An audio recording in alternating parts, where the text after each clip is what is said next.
Hello बच्चों, कैसे हो आप। आज हम कक्षा 3 पर्यावरण अध्ययन की वर्कशीट हल करेंगे। पाठ 12 काम अपने अपने।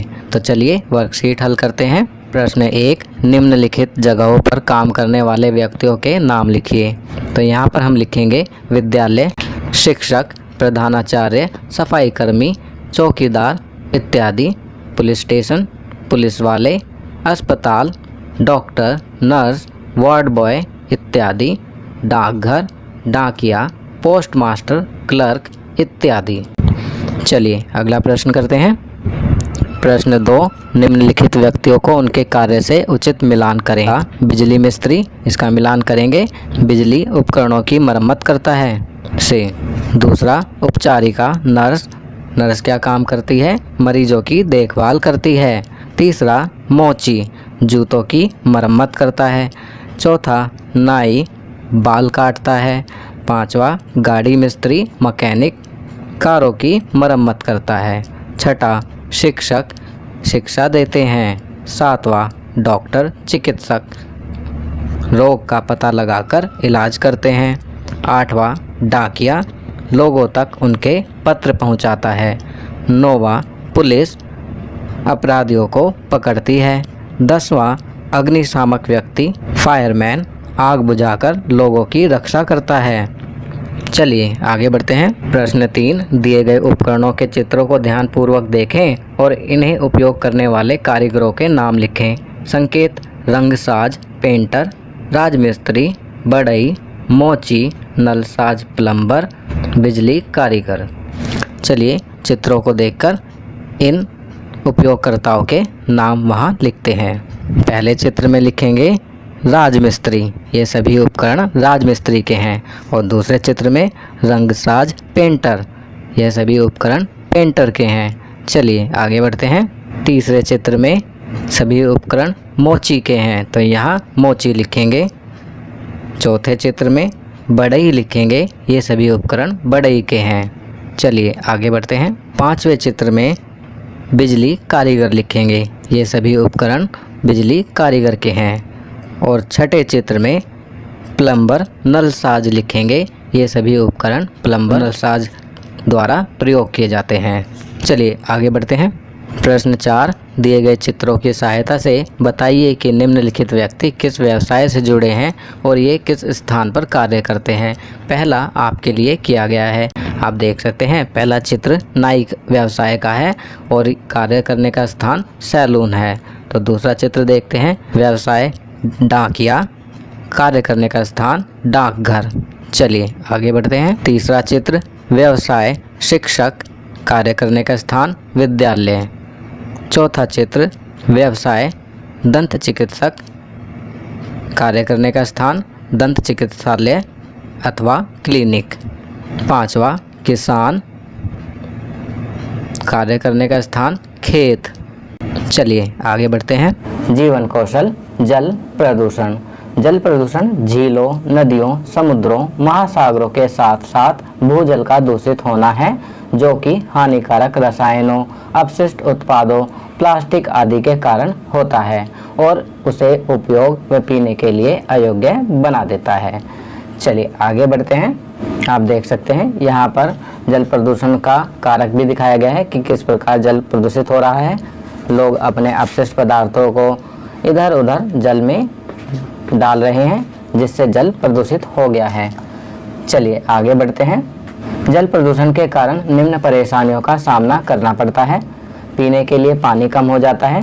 जल जनित रोग जैसे हैजा, पैचिस, टाइफाइड आदि होते हैं।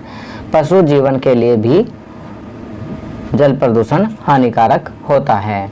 जल प्रदूषण को कम करने के लिए हम सभी को मिलकर प्रयास करना चाहिए। चलिए आगे बढ़ते हैं।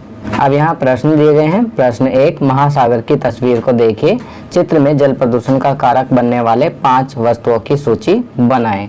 तो यहाँ पर आपको 5 वस्तुओं की सूची बनानी है जो जल प्रदूषण का कारण है। तो यहाँ हम लिखेंगे खाली बोतलें, बेकार पुराने टायर, हानिकारक रसायन, अपशिष्ट पदार्थ, तेल इत्यादि। चलिए आगे बढ़ते हैं। प्रश्न 2, घर पर पानी को पीने योग्य बनाने के क्या तरीके हैं। तो आपको यहाँ पानी को घर पर किस प्रकार पीने योग्य बनाया जा सकता है उसके तरीके लिखने हैं। तो यहाँ हम लिखेंगे उबालना, छानना, निथारना, क्लोरीन की गोलियों का प्रयोग, फिटकरी का प्रयोग, फिल्टर व आरओ का प्रयोग। तो इन सभी तरीकों से हम घर पर पानी को पीने योग्य बना सकते हैं। चलिए आगे बढ़ते हैं। प्रश्न 3, नदी तालाब के रूप में स्वयं की रोल प्ले कल्पना करें और लोगों से जल प्रदूषण को रोकने की अपील करें। आप इस उद्देश्य के लिए एक गीत या कविता भी सुना सकते हैं। तो बच्चों यहाँ पर आपको रोल प्ले करना है, आपको स्वयं को सोचना है कि आप नदी या तालाब हैं और लोगों से जल प्रदूषण को रोकने की अपील करनी है। इसके लिए आप कोई भी कविता या गीत भी सुना सकते हैं। तो यह कार्य आप स्वयं करेंगे, आप कोई भी गीत या कविता सुनाएंगे और रोल प्ले करेंगे नदी या तालाब के रूप में। आपकी सुविधा के लिए मैंने यहाँ जल प्रदूषण पर एक कविता लिखी है।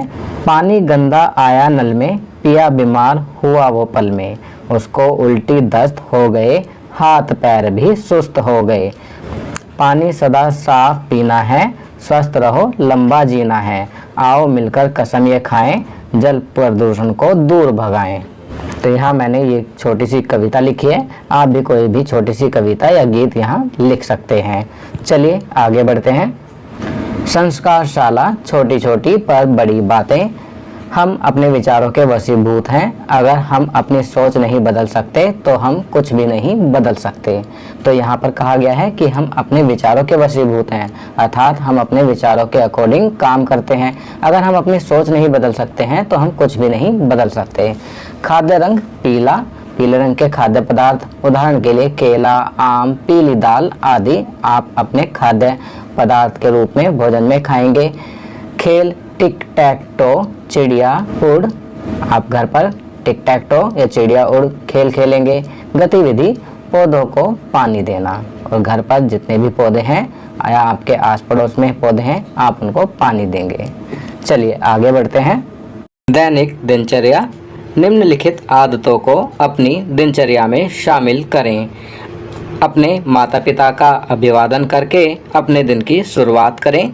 अपने दांतों को दिन में 2 बार ब्रश करें। प्रतिदिन स्नान करें। खूब पानी पिएं और संतुलित आहार लें। अपने चेहरे को छूने से बचें और अपने हाथों को बार बार धोएं। अपना गृह कार्य समय पर पूरा करें। तो बच्चों यहाँ पर कुछ अच्छी आदतें बताई गई हैं जिन्हें आपको अपनी दैनिक दिनचर्या में अवश्य शामिल करना चाहिए। तो बच्चों ये वर्कशीट यहाँ कंप्लीट होती है। अगर ये वीडियो आपको अच्छी लगी तो इसे लाइक एंड शेयर ज़रूर करें। अन्य विषयों पर बने हमारे लेटेस्ट वीडियोस को देखने के लिए चैनल को सब्सक्राइब करना ना भूलें और देखते रहिए हमारा channel knowledge kingdom. Thank you.